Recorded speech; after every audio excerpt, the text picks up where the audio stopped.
In the world of naval engineering, building a submarine this massive is hard enough, but engineering it to plunge miles into the crushing darkness of the abyss, stay submerged for months at a time, and move completely in silence, that defies logic. In this video, we are counting down the engineering behind the 6 world's heaviest nuclear submarines. You'll see a submerged behemoth longer than 2 football fields, with a pressure hull so intensely reinforced it can withstand the crushing weight of the deep ocean, and a Cold War steel monster so massive it features an actual indoor swimming pool and sauna for its crew, deep beneath the Arctic ice. Before we continue, make sure to like this video, subscribe to Wall Street Wolfie, and let us know in the comments what you think about these heaviest nuclear submarines. Number 6, the Seawolf class. Cost $3 billion to $3.5 billion per submarine, which, adjusted for inflation today, represents over $5.5 billion for a single vessel. Submerged weight, 12,158 tons. The Seawolf class was born from a specific strategic terror. The Soviet Union's Akula-class attack submarines had, by the mid-1980s, become dramatically quieter than anything the United States Navy had previously faced, partly due to advanced milling machinery that let the Soviets manufacture superior propeller designs. The American response was to build 3 of the most expensive and capable attack submarines in human history, then cancel the program after the Cold War ended, because the bill was simply too high to justify peacetime production. The Seawolf class hulls are constructed from HY-100 steel, which is stronger than the HY-80 steel employed in previous classes, in order to withstand water pressure at greater depths. HY-100's tensile yield strength runs between 690 and 897 megapascals, roughly 20% stronger than its predecessor. And what that 20% buys is not a proportionally modest increase in depth capability. It buys access to an entirely different tactical environment. Los Angeles-class submarines were limited to around 1,480 feet. The Akula class could reach approximately 2,000 feet. The Seawolf, with its HY-100 hull, has an unclassified test depth of 1,600 feet, with estimated operational depth approaching 2,000 feet. Hull collapse depth estimated between 2,400 and 3,000 feet.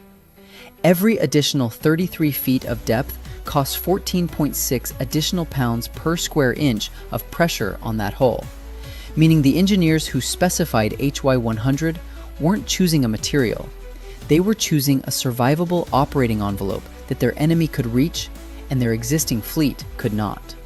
The Seawolf class carries 8 torpedo tubes and can store up to 50 weapons, a mix of Tomahawk cruise missiles and Mark 48 heavyweight torpedoes, in an internal weapons room that consolidates firepower the way a modern data center consolidates computing. Dense, redundant, and capable of overwhelming targets that don't know it's there. Only 3 were ever built. The Cold War ended. The threat profile changed. The steel didn't. Number 5. The Ohio class. Cost approximately $2.5 billion. Submerged weight, 18,750 tons, 54% heavier than the Seawolf, despite costing less per hull, because the Ohio class was built not to hunt enemies, but to hide from them while carrying America's nuclear deterrent on 120-day patrols. The engineering philosophy that separates the Ohio from everything before it is not structural, it is acoustic. The Ohio class is a machine designed around the physics of sound in water, engineered from the keel outward to produce as little detectable noise as possible, while displacing 18,750 tons of ocean. The primary mechanism is a technology called machinery rafting.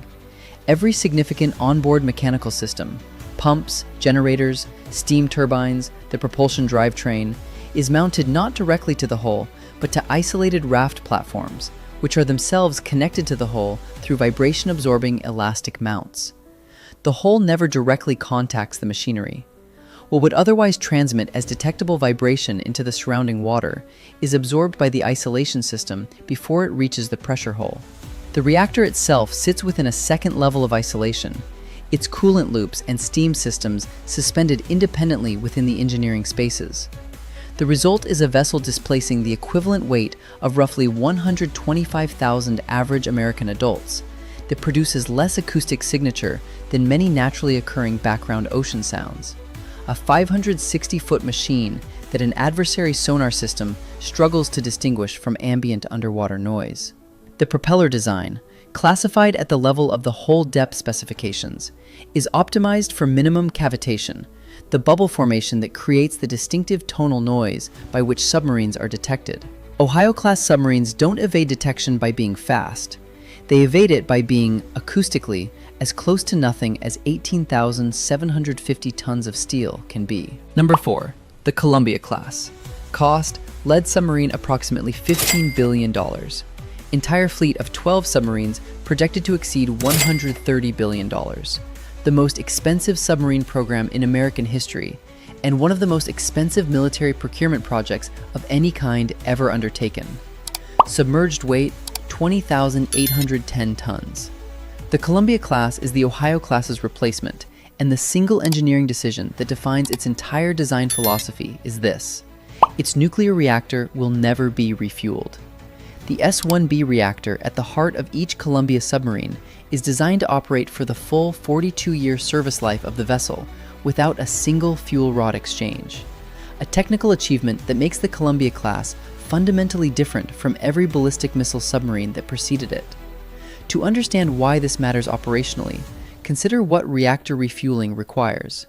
The submarine must be taken out of service for a period measured in years, its hull cut open, its reactor core removed, replaced, and resealed under the kind of controlled conditions that nuclear safety demands. An Ohio-class submarine required a midlife refueling availability period of approximately 4 years. 4 years during which it contributed nothing to the deterrent patrol schedule. The Columbia's lifetime reactor eliminates that operational gap entirely, but the reactor specification was only half the acoustic engineering challenge. The Columbia class replaces the traditional reduction gear assembly, a heavy, complex, mechanically noisy gearbox that translates reactor turbine speed into propeller shaft speed, with a permanent magnet electric motor driving the shaft directly. Reduction gears are one of the primary tonal noise sources in submarine propulsion. Removing them eliminates one of the most detectable acoustic signatures in the system. The permanent magnet motor transmits propulsion torque silently, without the gear mesh noise that sonar operators are trained to detect. A 20,810-ton ballistic missile submarine, designed to operate without ever refueling, and engineered to be quieter than the already extraordinarily quiet vessel it replaces, built at a program cost that exceeds the GDP of many nations. This is what strategic nuclear deterrence looks like when a country decides to be serious about it for 40 years at a time. Number 3. The Borei class. Cost approximately $700 to $800 million, a figure that will seem almost reasonable by the time we reach number 1, but which represents Russia's attempt to field a modern ballistic missile submarine at a fraction of what the United States was spending on equivalent capability. Submerged weight, 24,000 tons. The Borei class represents the Russian Navy's shift away from the engineering philosophy of the Cold War Typhoon, away from brute size and multiple redundant pressure hulls, and toward a more hydrodynamically refined approach that borrows from the quieting technologies that made Western submarines so difficult to track. The critical propulsion decision on the Borei is the pump jet. A conventional propeller generates thrust by rotating blades through water, and at the blade tips and the propeller's suction face, cavitation, the formation and violent collapse of vapor bubbles, produces the tonal acoustic signature that sonar systems are designed to identify. A pump jet replaces the open propeller with an enclosed rotor turning inside a fixed stator ring, an arrangement that allows the rotor to operate in a more controlled flow regime, suppressing cavitation onset to higher speeds and reducing the tonal noise profile across the detection frequency range. The hydrodynamic design of the outer hull is notably cleaner than the Typhoon's imposing bulk. A teardrop-influenced profile that reduces water flow turbulence across the hull surface, addressing what engineers call flow noise, the broadband acoustic signature generated by turbulent water moving across hull irregularities.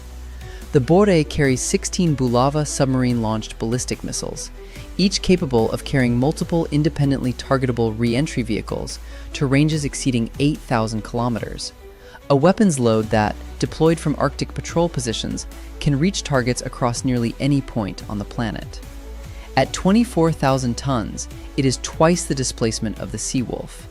At $700 million, it costs approximately 15% of the Columbia class. The engineering trade-offs between those two numbers define the difference between what two very different defense industrial bases can produce when they apply their resources to the same strategic problem. Number 2. The K-329 Belgorod. Cost, estimated $1.5 billion, which accounts for one of the most unusual naval engineering projects of the modern era. Submerged weight, 30,000 tons. Length, 184 meters. The K-329 Belgorod began its life as an incomplete Oscar II-class cruise missile submarine, a hull that had been partially constructed in the 1990s and then halted when Russia's defense budget collapsed after the Soviet Union dissolved. The hull sat unfinished at the Sevmas shipyard in Severodvinsk for years, while the engineers who had designed it gradually retired and the industrial base that had built it slowly contracted. Then Russia decided it needed a very specific capability: a submarine that could carry and deploy large, autonomous underwater systems at extreme depths. And it decided that converting the existing Oscar II hull was faster and cheaper than designing a new one.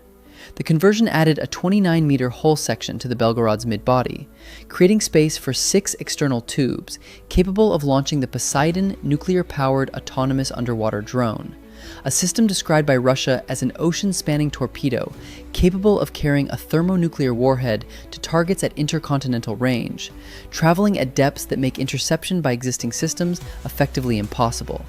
The Belgorod also serves as a mothership for deep-diving nuclear-powered research and special operations submersibles, crewed vehicles that dock to a recessed bay in the Belgorod's ventral hull and can be released to operate at depths where no conventional submarine can follow. The engineering of that docking system, the ability to mate 2 pressure vessels underwater, transfer crew between them at operating depth, and redeploy without surfacing, represents one of the most technically demanding underwater engineering achievements in the current Russian fleet. The Belgorod doesn't fit neatly into any conventional submarine category. It is not a ballistic missile submarine. It is not an attack submarine. It is a specialized delivery system for capabilities that didn't exist when the Oscar II program began, housed in a hull that was built for a world that no longer exists. Number 1. The Typhoon class. Cost, estimated $2.5 billion or more per hull during construction, a figure that, in the 1970s and 1980s Soviet defense economy, represented an extraordinary commitment of industrial resources. Submerged weight, 48,000 tons. The Typhoon class, known internally as Project 941 Akula, not to be confused with NATO's Akula designation for a different submarine class entirely, holds the record as the largest submarines ever built, with a submerged displacement of 48,000 tons. To provide context for that number, the USS Gerald R. Ford, the United States Navy's largest aircraft carrier and the largest warship currently in active service, displaces approximately 100,000 tons fully loaded. The Typhoon is nearly half that. It is a single submarine displacing as much as a small naval task group. The engineering decision that made this size necessary, and the one that makes the Typhoon structurally unlike anything else on this list, was the choice to abandon the conventional single pressure hull entirely. Inside the Typhoon's outer hydrodynamic shell sit 5 separate independent pressure holes, 2 large main holes running the length of the submarine in parallel, a third smaller hole positioned above them protruding beneath the sail, and 2 additional holes for torpedo systems and steering gear. The ballistic missiles, the Typhoon's primary strategic payload, were positioned in launch tubes located between the 2 main pressure holes, enclosed only by the outer light hole. This arrangement solved 2 engineering problems simultaneously. First, it allowed the Typhoon to carry 20 R-39 ballistic missiles of a diameter larger than anything that could fit within a single conventional pressure hull, without the hull diameter becoming structurally impractical. Second, it created a survivability advantage that no other submarine class in history has matched. If one pressure hull is breached, by damage, by mechanical failure, by any scenario, the crew members in the remaining pressure holes remain protected in independent, sealed environments. The flooding of one hull does not mean the loss of the vessel. It means the loss of one section of a distributed architecture. The outer hydrodynamic shell connecting all 5 pressure holes is not a pressure vessel. It is a fairing, a form, a shape designed to move through water rather than to resist it. The real submarines are inside. The Typhoon's sail was engineered for ice breaking, reinforced to push through Arctic ice flows from below, allowing the submarine to surface in polar environments where open water is not available, fire its missiles, and submerge again.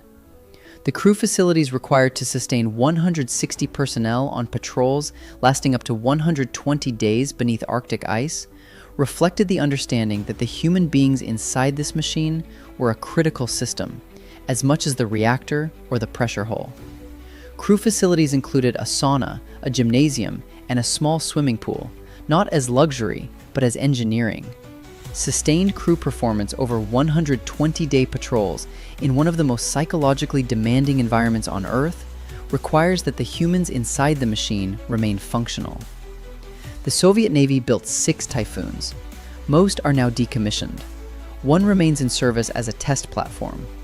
The cost of maintaining 6 48,000-ton nuclear submarines, reactors requiring controlled decommissioning, hulls requiring specialist disposal, fuel requiring secure management, has proven, in the post-Soviet era, nearly as formidable a challenge as building them was.